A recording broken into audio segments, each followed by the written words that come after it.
everybody, I've got some quick tips on how to make this cute little bag right here with this little flower. What I did is I went to my craft store and I found packs of these little canvas bags. They came in a set of 4 for a couple of dollars. And it'd be a cute way you can put a little gift inside. But I wanted to show you how to dress it up using Stampin' Up! Fabric. So we're going to be making this little flower right here with a cute little button. They're super easy to make, and all you're going to need is 3 or 4 different patterns of your favorite Stampin' Up! Fabric and your Stampin' Up! Buttons. What I did was I took my 2.5-inch punch and I cut out a cardboard circle. You can see Addison's hands. I cut out a cardboard circle that I'm going to use as my template for my circles. What I did was I traced the circles onto my fabric just like this, and then I'm going to cut them out. So I cut out my circles that I needed, and I cut out 2. So I did the wrong sides together and cut out 2 circles so that they'll be back to back. Alright, so once I have my circles cut out, I'm going to need 4 sets of them. Let me see if I can get this other one. Okay. So you can use, most of the designer fabric comes with 3 designs unless you buy the big pack that has several designs in it. So you could use 4 different patterns, or you can use 2 that are the same and just have 3 different patterns. So what we're going to do is we're going to fold our circles in half. 2 of them are going to be the same. So those are going to be your top and your bottom. So I'm going to fold my fabric in half, and I'm just going to crease it a little bit with my fingers. You don't want to flatten it out too much or it's not going to have any dimension to it. So I'm going to take my second piece that I have folded and I'm going to fold in half, and I'm just going to lay it that it covers, so it covers half of my circle, just like this. If you can see, just like this. Okay, so then I'm going to take my next piece of fabric, which will be my same pattern as the other side, fold it in half, and I'm going to cover up this half.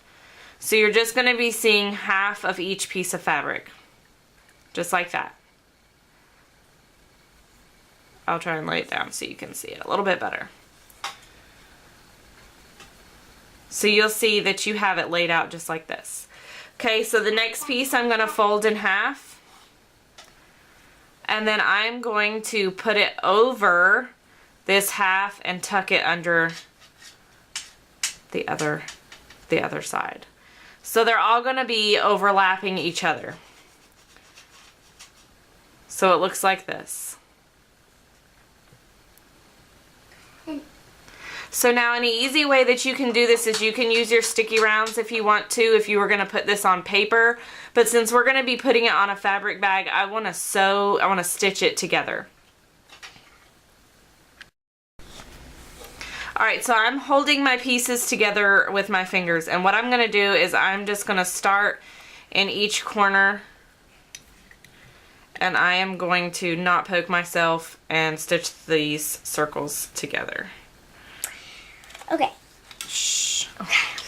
I have an assistant in here that I'm sure you can hear. Okay, so we're going to continue to stitch the corners together. This is just going to hold it in place, so it won't go anywhere. Just so we can get our button together. I like to add a couple extra stitches just to make sure it's not going to go anywhere, just for security purposes. So you're just going to do in each corner, stitch almost like an X.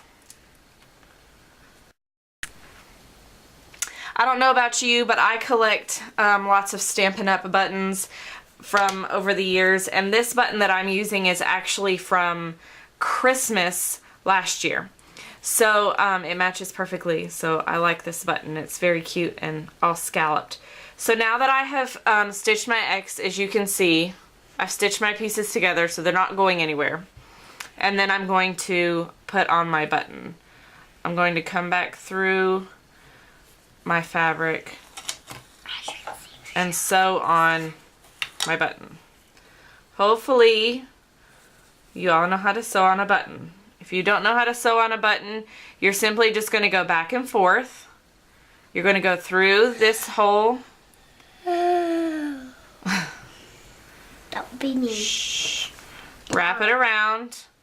Poke it through the other side. I'm trying to get up. And you're just going to keep wrapping it through each hole. Just until you know it is secure and not going anywhere. Well, now I can't find my hole. There we go. Alright, so now I want to hook it onto my bag. And I'm going to put it kind of up in the corner a little bit, about right here. So I'm just going to stitch it onto my bag. I'm going to go back through the button, As you can see. through the inside of my bag.